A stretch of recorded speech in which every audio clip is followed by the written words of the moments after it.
Bonjour, vous écoutez le podcast de Virage. On vous donne des pistes pour aller de l'avant et ça se fait parfois à contre-courant. Si face à un problème, quel qu'il soit, vous vous êtes déjà dit « j'ai tout essayé, rien ne va, je ne sais plus quoi faire », alors vous êtes au bon endroit. Je suis Marina Blanchard, psychologue, formatrice et fondatrice de Virage. Mon école s'inscrit dans la lignée de celle de Palo Alto, c'est-à-dire de la thérapie brève. Et je suis Peggy Van Lierde, chef d'entreprise, journaliste et coach en développement personnel. Ensemble, nous vous proposons des réflexions pour avancer autrement. Cette semaine, on pense aux personnes qui vivent avec quelqu'un qui est malade. On parle de maladie longue durée. Oui. Ça peut être un cancer, une tumeur, un burn-out, voilà, quelque chose d'invalidant, exactement, et qui risque de durer. Oui. Et on pense non seulement à la personne qui est malade, mais dans ce cas-ci, pour cet épisode, surtout à la personne qui accompagne et qui vit. On a décidé de centrer sur la personne qui est à côté et qui voit souffrir l'autre. Et qui porte énormément. Et pour illustrer cela, on prend l'image d'un bateau. Et c'est vrai qu'au départ, on est parti sur ce bateau ensemble avec un projet commun. Et puis, un des deux membres de l'équipage a une faiblesse, doit se reposer, n'est plus là pour aider à hisser les voiles, tenir la barre. Et donc, on a l'autre qui se retrouve à la fois avec les voiles, la barre, la boussole en main pour voir si garder le cap. Le bateau peut garder le cap, effectivement. Et ça devient tout à fait épuisant d'être au four et au moulin et de devoir tenir ce bateau à flot. C'est ça, exactement. Donc c'est important déjà à ce moment-là de pouvoir se poser la question et de se dire, bon, est-ce qu'il faut garder le même cap ? Est-ce qu'il faut garder la même vitesse ? Est-ce que, il n'y a pas déjà des régulations, des réglages qui peuvent se faire pour, je ne sais pas, imaginons, il y a 3 enfants, ils ont des activités sportives, etc. Est-ce qu'on doit maintenir tout ça au travers de l'épreuve, ou est-ce qu'on peut se dire, cette année, on va peut-être freiner sur les activités sportives ou freiner sur certains loisirs des enfants, même si ça peut paraître injuste, mais si c'est pour quand même pas tenir et avoir sinon une maman ou un papa à la maison malade et l'autre qui n'en peut plus, et qui deviendra malade aussi, peut-être même si on pousse l'idée trop loin, il n'y a plus personne à ce moment-là pour tenir le bateau.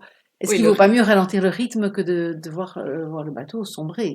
Oui, le risque, évidemment, c'est que plus personne ne soit là pour tenir les voiles et la barre. C'est ça, exactement. Et donc, l'idée ici, c'est de voir comment on peut donc donner des pistes, finalement, pour ces personnes qui, courageusement, reprennent donc le bateau et non seulement font leur part, font la part de l'autre, puisqu'ils vont devoir compenser ce que l'autre faisait, participait dans le quotidien, des prises en charge, etc., doivent souvent ou s'obligent, parce que ne doivent pas forcément, mais s'obligent parfois à garder le moral aussi pour l'autre, pour le malade, en se disant pour le malade, c'est pas chouette si en plus moi je suis en train de pleurer tout le temps ou si je m'effondre.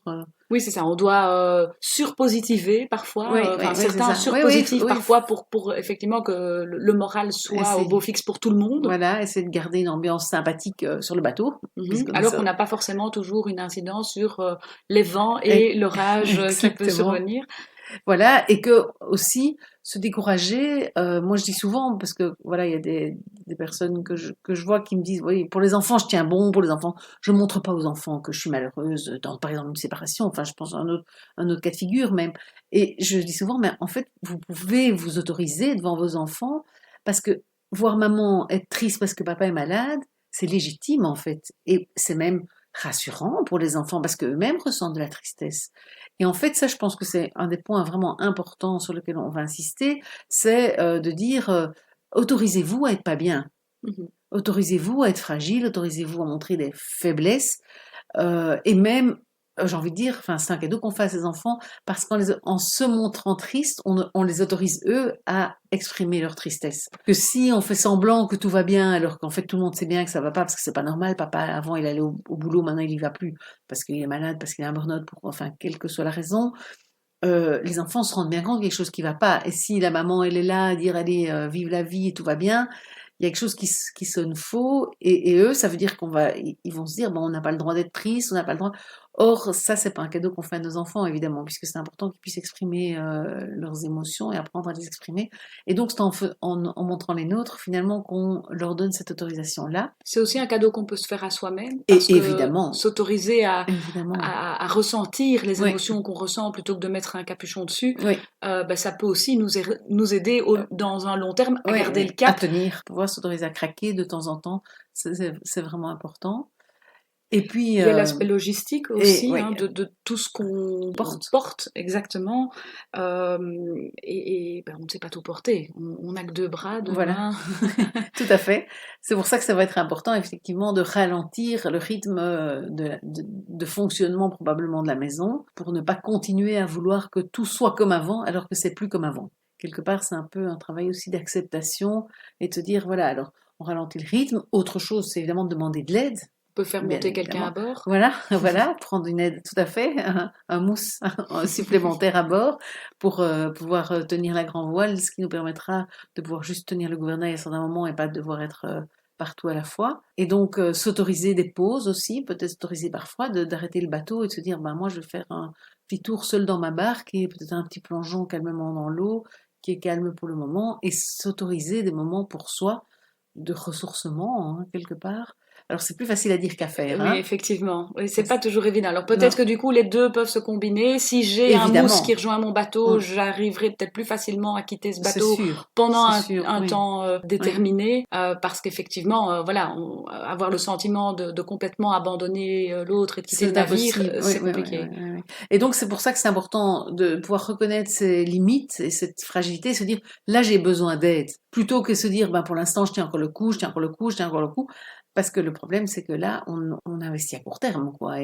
et probablement moyen et long terme on va craquer complètement. Et donc ça c'est vraiment quelque chose d'important, c'est de pouvoir repérer avant de sombrer, avant de se dire en fait j'étais pas capable, mais c'est trop tard parce que le bateau Mhm. là il coule.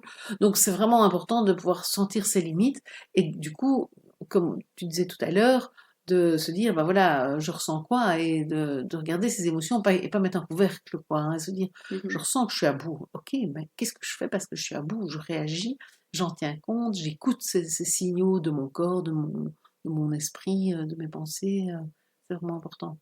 Il y a tout l'aspect médical aussi, parce Oui, que quand quelqu'un est malade, parfois ça s'accompagne de prise de médicaments, évidemment. Mhm. et souvent on se retrouve comme conjoint presque à devenir l'infirmier ou le Ouais, médecin de son ouais, conjoint, ouais, ouais. ce qui n'est pas son rôle au départ, ce qui n'est pas Non, forcément toujours facile à assumer. Celui qui doit prendre les médicaments ne veut pas on ne veut pas forcément les toujours. prendre. Oui, c'est ça. Et donc c'est vrai que là aussi on se retrouve dans une position terriblement Ouais, on peut compliquée. avoir un patient difficile qui, effectivement, n'a pas envie d'obéir. Et je pense que c'est vrai, là, à ce moment-là, c'est vrai que ça va être aussi important de pouvoir se dire, si je prends pas cette responsabilité-là, moi, et soit l'autre est capable d'être responsable, parce que, voilà, il est dans un état qui fait qu'il peut prendre ses médicaments et les gérer tout à fait seul, soit c'est pas le cas, et ça peut être peut-être quelqu'un d'autre qui peut prendre cette responsabilité-là pour pas que ça s'ajoute encore à la charge de travail, toute la logistique, tout le fonctionnement et cette obligation d'être positif. Et en plus, je dois aussi le soigner.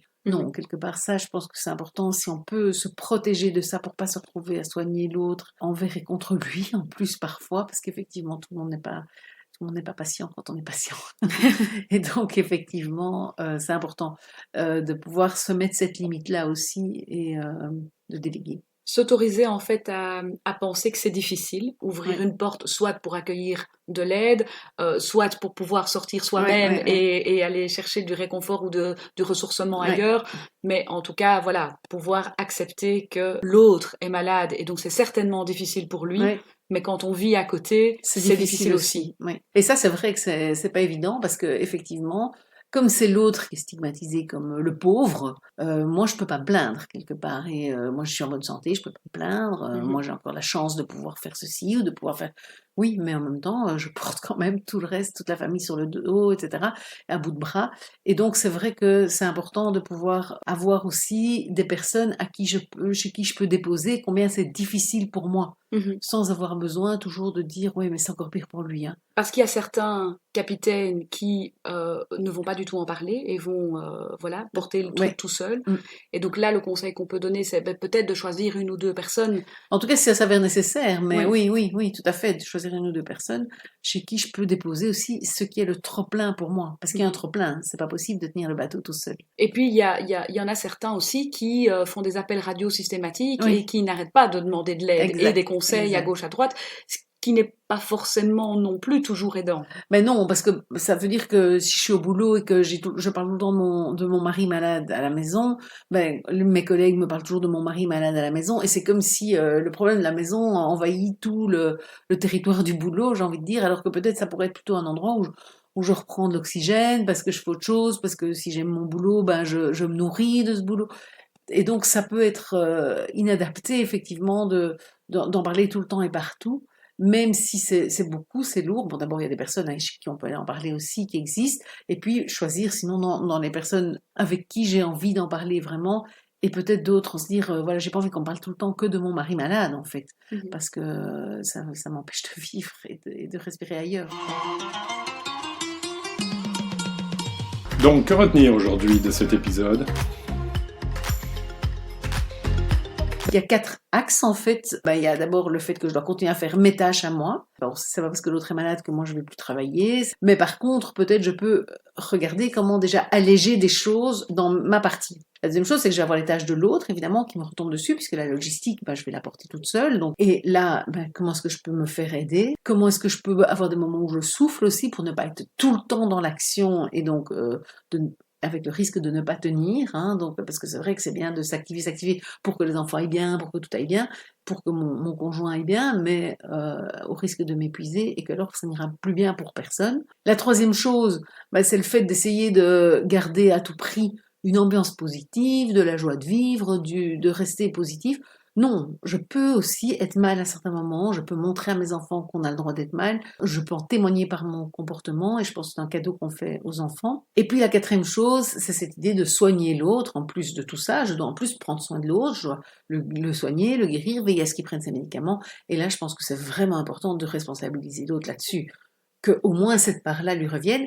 Et même, j'ai envie de dire, et là je vais peut-être plus loin que juste ce qu'on retient d'épisode, parce que ça me vient maintenant, mais c'est aussi un cadeau qu'on fait à l'autre, que de lui laisser sa responsabilité, et pas lui voler, j'ai envie de dire, la responsabilité de sa santé. Alors que, voilà, il a peut-être déjà plus rien qu'il peut faire sur le bateau, mais qu'au moins il puisse se dire, je me suis pris en charge moi-même et ça j'ai fait.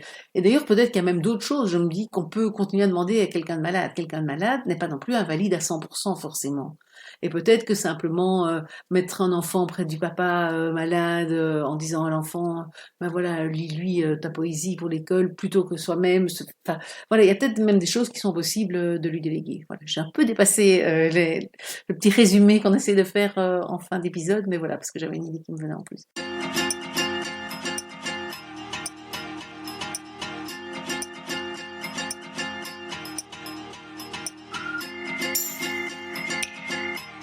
Si ce podcast vous a plu, n'hésitez pas à en parler autour de vous ou à nous donner 5 étoiles sur Apple Podcasts.